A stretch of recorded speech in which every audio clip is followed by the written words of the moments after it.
বন্ধুরা, আজকে হচ্ছে আমাদের 22তম ক্লাস। আর আমি রিপন আরএসএস ডিজিটাল কমিউনিকেশন থেকে আপনাদেরকে স্বাগতম জানাচ্ছি। আশা করি সবাই ভালো আছেন।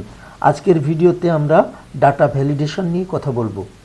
কোনো নির্দিষ্ট সেলের মধ্যে আমরা যখন কোনো ধরনের সীমাবদ্ধতা তৈরি করে দেই তখন তাকেই ডাটা ভ্যালিডেশন বলা হয়ে থাকে। অর্থাৎ নির্দিষ্ট নিয়ম মেনে এক্সেল সেলের মাঝে তখন আমাদের ডাটা ইনপুট করতে হয়। আপনারা যারা ডাটা ভ্যালিডেশন সম্পর্কে জানেন না তারা অবশ্যই না টেনে সম্পূর্ণ ভিডিওটি দেখে যাবেন।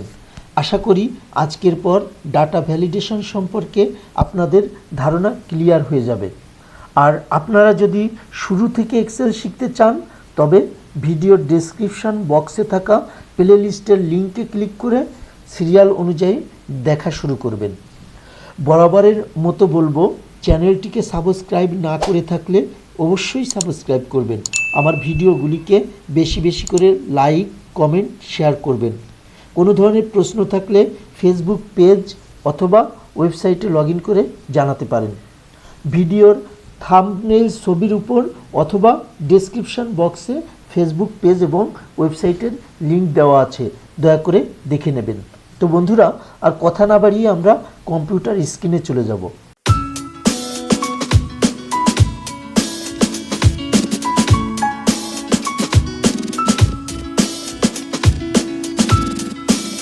বন্ধুরা, আমি আগেই বলেছি আজকে আমরা আলোচনা করব ডাটা ভ্যালিডেশন নিয়ে।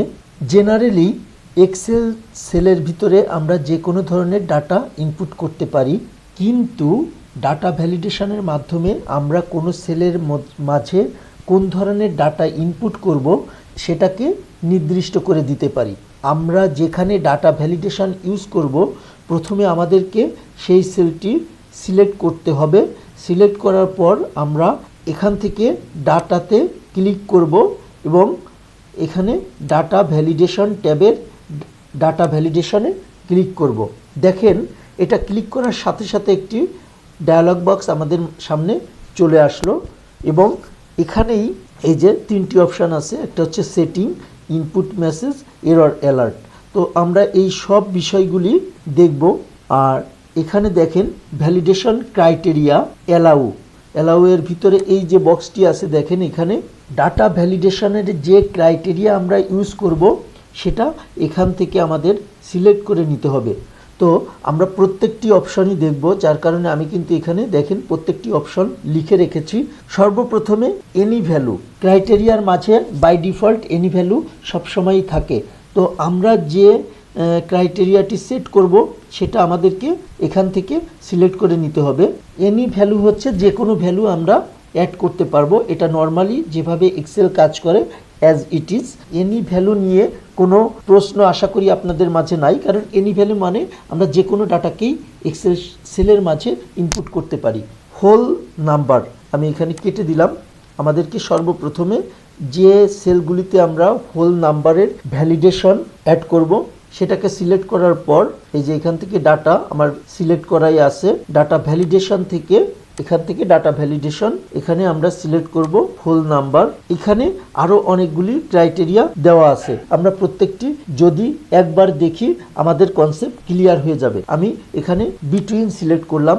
দেখেন বিটুইন সিলেক্ট করলে এখানে দুটি বক্স আসলো। প্রথমটিতে মিনিমাম ভ্যালু দিলাম 5 এবং ম্যাক্সিমাম ভ্যালু দিলাম 15। এখানে দেওয়ার পরে ওকে ক্লিক করলাম। এখানে সর্বপ্রথমে আমি কোনো টেক্সট লিখি। টেক্সট লিখে আমি যখনই পরের ঘরে যাব, দেখেন এখানে কিন্তু একটি ওয়ার্নিং শো করতেছে, the value you entered is not valid. কেন এটা শো করতেছে? কারণ ডাটা ভ্যালিডেশনে এই সেল কয়টার ভিতরে ডাটা ভ্যালিডেশন রুলসটি ক্রিয়েট করে রেখেছি, যার কারণে আমাদের ওই রুলসের বাইরে কোনো সংখ্যা এখানে ইনপুট হবে না। এই কারণেই এই ডায়ালগটি শো করতেছে।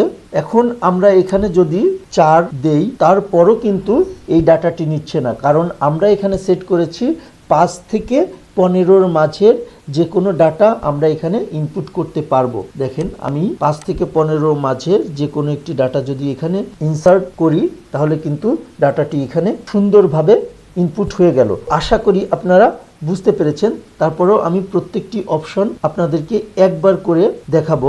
এটাকে আমি উঠিয়ে দিলাম, আবারও সেলগুলিকে সিলেক্ট করলাম, ডাটা ভ্যালিডেশন, এখান থেকে আসলাম, হোল নাম্বারই থাকবে, বিটুইন এর পরে আমরা আসব নট বিটুইন। এখানে ডাটা ভ্যালিডেশন রুলস অ্যাপ্লাই করা আছে। তো আমরা যদি সেই ডাটা ভ্যালিডেশন রুলসকে আমরা কিভাবে ডিলিট করব, এখানে সিলেক্ট করার পর আমি যদি এখানে ক্লিয়ার অল দেই এবং ওকে করি, দেখেন এখানে কিন্তু এখন কোনো রুলস নেই। টেক্সট অথবা যে কোনো সংখ্যা আমি এখানে ইনপুট করতে পারবো। তো আমরা কিভাবে ডাটা ভ্যালিডেশন রুলস ডিলিট করতে হয় সেটাও জেনে গেলাম।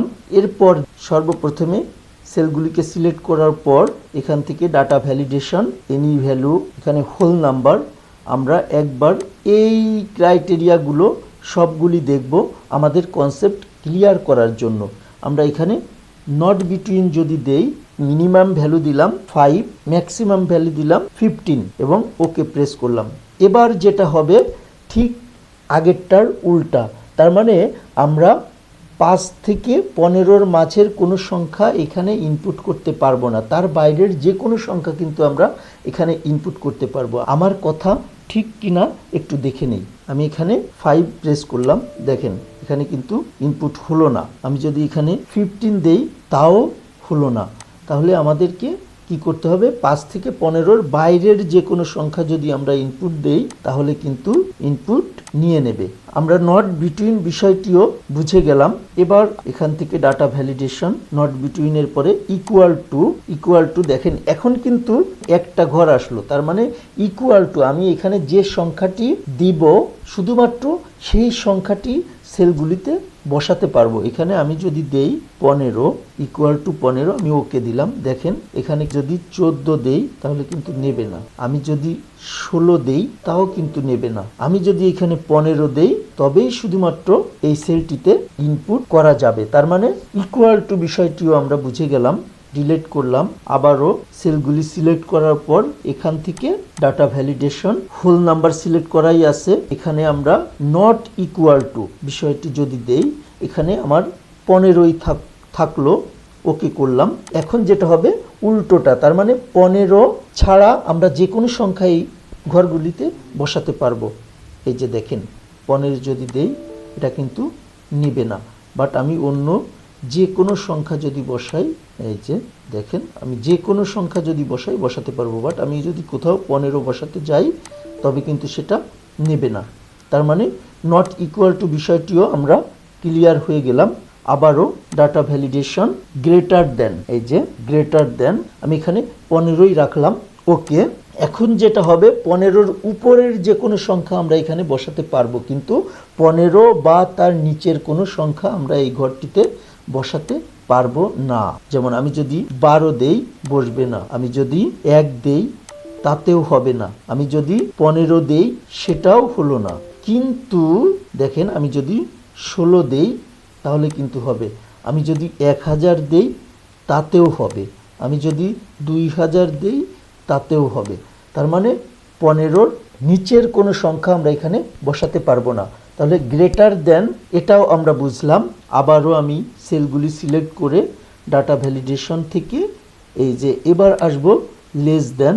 এতক্ষণে আপনারা বুঝে গেছেন যে বিষয়টি এই যে লেস দেন 15, তার মানে আমি এখন যেটা হবে আমি 15-র নিচের সংখ্যাগুলি এখানে বসাতে পারবো, কিন্তু 15-র উপরের সংখ্যাগুলি বসাতে পারবো না। এটা আমি আর দেখাচ্ছি না।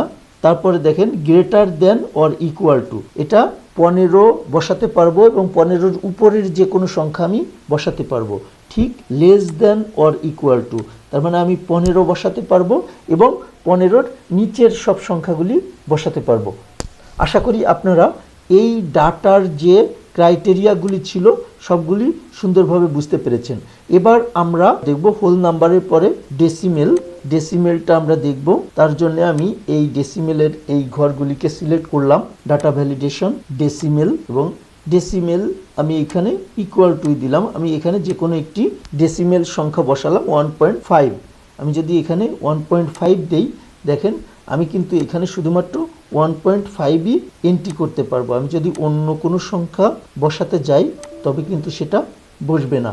এরপর আসেন লিস্ট, ভেরি ভেরি ইম্পর্ট্যান্ট এবং যেটা আমাদের অনেকেই আমরা এই কাজগুলি সচরাচর দেখে থাকি এবং মনে মনে চিন্তা করি যে এই কাজটি যদি করতে পারতাম তাহলে আমার এক্সেলের কাজটি আরও সুন্দর হতো, আমার এক্সেলের রিপোর্টটি আরও সুন্দর করে তৈরি করতে পারতাম, যেটাকে আমরা বলে থাকি ড্রপ ডাউন লিস্ট।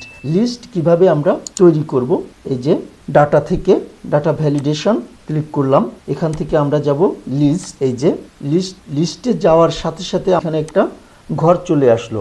এখানে আমরা কিছু লিস্ট তৈরি করব, যেমন লিখলাম ফ্রুট কমা ভেজিটেবল কমা ওয়াটার, এই তিনটি আমি রাখছি। এবার যদি ওকে প্রেস করি, দেখেন আমি এই যে ঘরগুলিকে সিলেক্ট করে ডাটা ভ্যালিডেশন অ্যাপ্লাই করেছি, আমি যদি সেই ঘরগুলির মাঝে ক্লিক করি, এই যে ডান পাশে একটা অ্যারো, ডাউন অ্যারো দেখা যাচ্ছে, এবং এই ডাউন অ্যারোতে যদি আমরা ক্লিক করি, দেখেন এখানে ফ্রুট ভেজিটেবল ওয়াটার, আমি যদি এখানে এই তিনটার যে কোনো একটা ইনপুট করতে চাই, এই যে এখান থেকে ড্রপ ডাউন লিস্ট থেকে আমি এখান থেকে এই যে ইনপুট করতে পারি। তাহলে ড্রপ ডাউন লিস্ট কিভাবে তৈরি করতে হয়, যেটা আপনাদের এতদিন জানা ছিল না, অথচ জানার খুব আগ্রহ ছিল।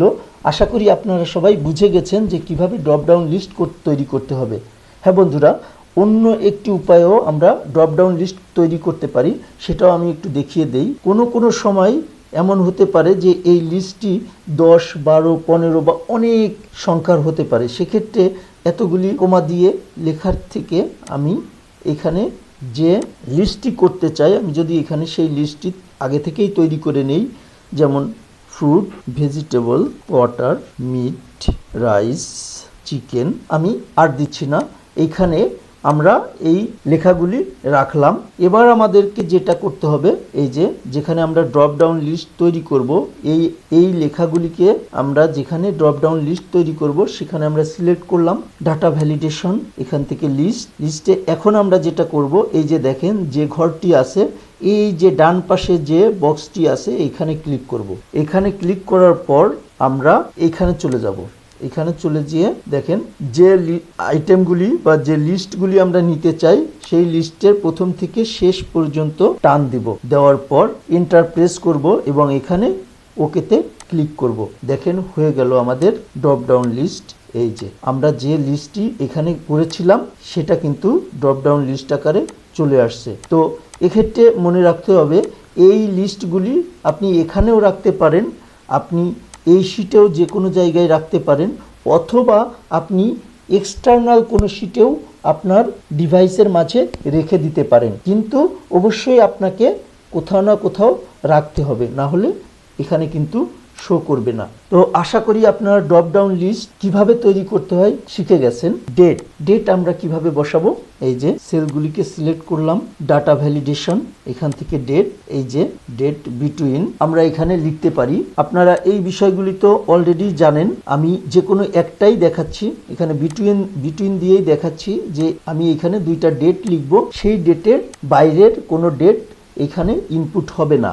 আজকে আমি ভিডিও রেকর্ড করছি নভেম্বরের 15 তারিখ, আমি যদি কন্ট্রোল চেপে ধরে ক্লোন একই সাথে চাপ দেই তাহলে কিন্তু আমাদের আজকের ডেটটি বসবে। তার মানে আমরা কিন্তু সুন্দর একটি ট্রিক্সও শিখে গেলাম যে কিভাবে আজকের ডেট আমরা এক্সেল শিটে কোনো রকম ইনপুট ছাড়াই একবারেই বসাতে পারি। তো আমি এটা বসালাম স্টার্ট ডেটে, ইন্ড ডেটে আমি 31শে ডিসেম্বর এটা বসালাম, বসিয়ে ওকে করলাম।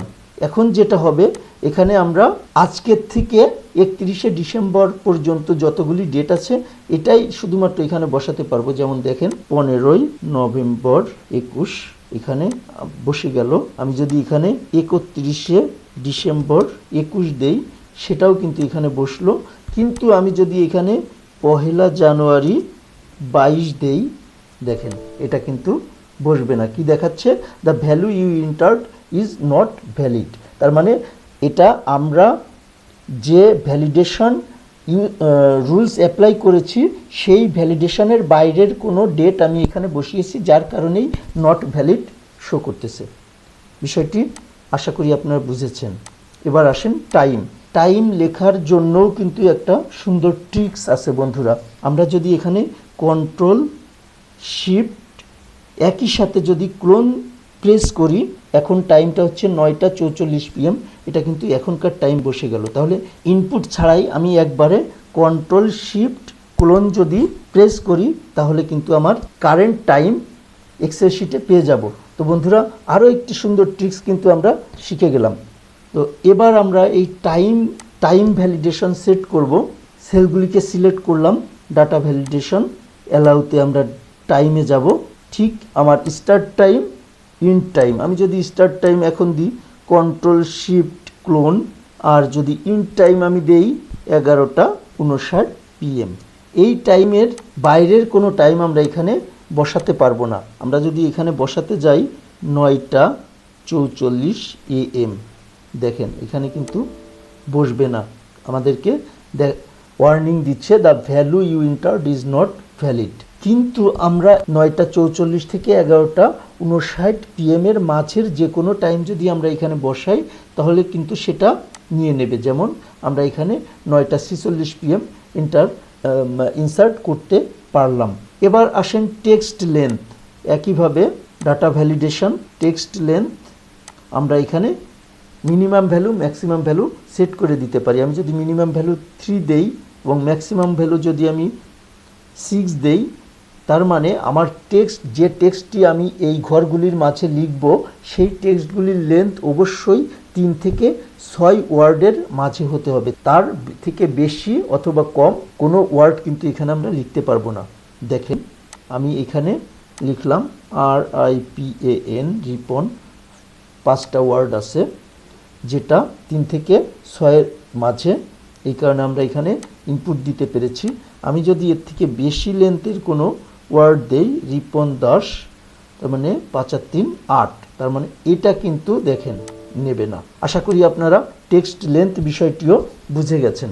এইবার আসেন কাস্টম কথাটি শুনেই আমরা বুঝতে পারি যে আমরা আমাদের ইচ্ছামতো কোনো রুলস ভ্যালিডেশন সেট করতে পারি। তো সেটা কিভাবে করব আমি একটা উদাহরণ দিয়ে আপনাদেরকে দেখিয়ে দেই। ডাটা ভ্যালিডেশন, এখান থেকে কাস্টম লেখার পরে এখানে দেখেন ফর্মুলা নামে একটি বার এসেছে। এখানে আমরা যে ফর্মুলাটি সেট করব সেই ফর্মুলাই কিন্তু এখানে আমরা ইনপুট করতে পারবো। আমি এখানে দেখাতে চাই যে এখানে আমরা কোনো ডুপ্লিকেট ভ্যালু ইনপুট দিতে পারবো না, শুধুমাত্র ইউনিক ভ্যালুকেই আমরা এখানে ইনপুট দিব। কাউন্টিভ ফর্মুলার মাধ্যমে আমরা এখানে সেট করব যে এই সেলগুলিতে আমি কোনো ডুপ্লিকেট ভ্যালু ইনপুট দিতে পারবো না। তার জন্যে কাউন্টিভ ব্র্যাকেট শুরু, এটা হচ্ছে এইচ কলামের ভিতরে ভ্যালিডেশন সূত্রটি বসবে। এই কারণে এইচ ক্লোন এইচ কমা এই যে ঘরটি প্রথম এই প্রথম ঘরটি কত H3, তাহলে আমরা এখানে বসাবো H3 আর ব্র্যাকেট ক্লোজ করলাম ইকুয়াল টু 1। তার মানে একবারই এই কলামটিতে যে কোনো ভ্যালু ইনপুট দিতে পারবো। আমি এখানে ওকে করলাম। দেখেন আমি যদি এখানে টেক্সট লিখি ইনপুট হবে। আমি যদি এখানে দ্বিতীয়বার আবার টেক্সট লিখতে যাই তাহলে কিন্তু আর ইনপুট হবে না, the value you entered is not valid. আমি যদি এখানে টেক্সটের জায়গায় ভ্যালু লিখি তাহলে কিন্তু ইন্টার হবে। আবারও যদি আমি ভ্যালু লিখতে যাই তাহলে দেখেন হবে না। তার মানে আমার কোনো ডুপ্লিকেট ভ্যালু কিন্তু আমি এই ঘরগুলিতে বসাতে পারবো না। আপনারা অন্য কোনো ফর্মুলাও এখানে বসাতে পারেন। চমৎকার দুটি বিষয় আমরা এখন দেখব। Input message, error alert. এই যে ইনপুট মেসেজ, আমি এখানে প্রথমে সেলগুলিকে সিলেক্ট করব, তারপর ডাটা ভ্যালিডেশন, এই যে ইনপুট মেসেজে যাওয়ার পর এখানে দেখেন show input message when cell is selected. আমি যখন সেলগুলিকে সিলেক্ট করব তখনই আমার এই ইনপুট মেসেজটি দেখাবে। আমি এখানে লিখলাম অ্যালার্ট এবং ইনপুট মেসেজে লিখলাম please enter only unique value.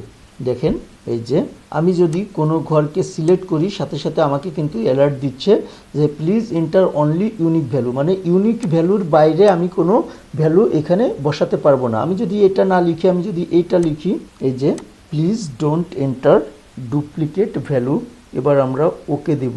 দেখেন এবার কিন্তু আমাদের এখানে অ্যালার্ট দিচ্ছে please don't enter duplicate value. তো আশা করি আপনারা ইনপুট মেসেজের বিষয়টিও বুঝে গেছেন। এরর অ্যালার্ট আমি এই সেলটিতেই সিলেক্ট করলাম, ডাটা ভ্যালিডেশন, এই যে এরর অ্যালার্ট। এখন যেটা হবে এরর অ্যালার্ট, আমি যদি এখানে ঠিক একইভাবে টাইটেলে আমি দেব alert please enter unique value. আমি এবার ওকে দিলাম। দেখেন এই যে এখানে ভ্যালু ইনপুট করা আছে। আমি যদি দ্বিতীয়বার আবার এখানে ভ্যালু ইনপুট করতে যাই এবং অন্য ঘরে যাই, এই যে দেখেন এরর অ্যালার্ট কিন্তু যেটা লিখে দিয়েছি সেটাই আসছে। এই যে এখানে আমরা দিয়েছিলাম টাইটেল অ্যালার্ট, অ্যালার্ট আসছে প্লিজ এন্টার ইউনিক ভ্যালু। আমাদেরকে বলে দিচ্ছে অ্যালার্ট দিয়ে যে তুমি ইউনিক ভ্যালু এন্টার করো, তুমি ডুপ্লিকেট ভ্যালু এন্টার করেছো, আমাদেরকে অ্যালার্ট দিয়ে দিচ্ছে। তো কিভাবে এরর অ্যালার্ট সেট করতে হয় সেটাও আমরা জেনে গেলাম। আরেকটু বিষয় দেখাই, এটাকেই সিলেক্ট করলাম ডাটা ভ্যালিডেশন। এই যে আমরা এখানে দেখেন স্টাইলে কিন্তু স্টপ আছে, ওয়ার্নিং আছে, ইনফরমেশন আছে।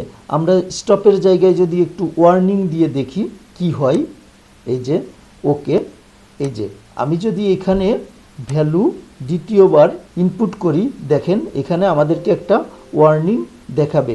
ওয়ার্নিংটা হচ্ছে প্লিজ এন্টার ইউনিক ভ্যালু। আমি কন্টিনিউ দিয়ে একটা জিজ্ঞাসাবোধক চিহ্ন, তার মানে আমরা কি এটাকে কন্টিনিউ করতে চাই কিনা। যদি কন্টিনিউ করতে চাই, মানে আমি যদি ডুপ্লিকেট ভ্যালু এন্টার করতে চাই ইয়েস করব, আর যদি না চাই তাহলে নো করব। দেখেন আমি এখানে ইয়েস করলাম, এখানে কিন্তু ডুপ্লিকেট ভ্যালু বসে গেল।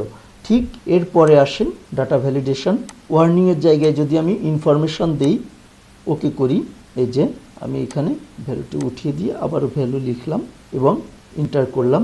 দেখেন এখানে আসলো যে প্লিজ এন্টার ইউনিক ভ্যালু। এখানে নোয়ের কোনো অপশান নেই, এখানে শুধুমাত্র একটাই অপশান ওকে। আমি যদি ওকে প্রেস করি, এখানে ডুপ্লিকেট ভ্যালুই বসে যাবে। তো আশা করি আপনারা আজকের ভিডিওটি সম্পূর্ণ মনোযোগ দিয়ে দেখেছেন এবং ডাটা ভ্যালিডেশন বিষয়গুলি সম্পর্কে আপনাদের কনসেপ্ট ক্লিয়ার হয়েছে। তো বন্ধুরা, আজকে আমি ভিডিওটি এখানেই শেষ করব। সামনের ভিডিওতে অন্য কোনো নতুন বিষয় নিয়ে আপনাদের সাথে আবারও দেখা হবে। ধন্যবাদ সবাইকে।